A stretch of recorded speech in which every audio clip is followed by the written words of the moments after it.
Hi guys, today I'm going to show you how to check a multi-V belt for wear using one of these.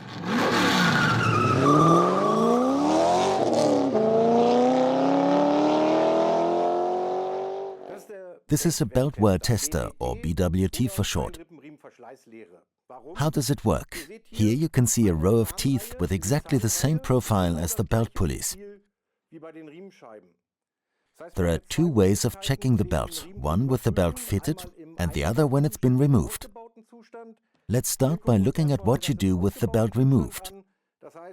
So I take my BWT, insert it into the belt here and check that the feet fit snugly into the belt's grooves. In other words, there mustn't be any play at all, meaning that the belt is okay. If this is not the case and the groove flanks have started to wear down, widening the gap between them, we'd notice that our tester has free space on the left and right and no longer fits exactly.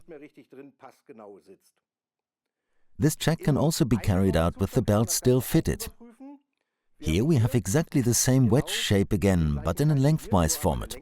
This allows you to also insert the tester into a tension belt and then check whether its plastic edge is noticeable. In other words, you just have to check whether you can feel the plastic or not when using the tester on a fitted belt. I then move the tester from groove to groove. If you can't feel the plastic edge, then the same thing has happened. The groove has widened, meaning the tester sinks deeper into it and its edge can no longer be felt. And that means that the belt is worn and needs to be replaced. I hope that all made sense. See you next time in the workshop.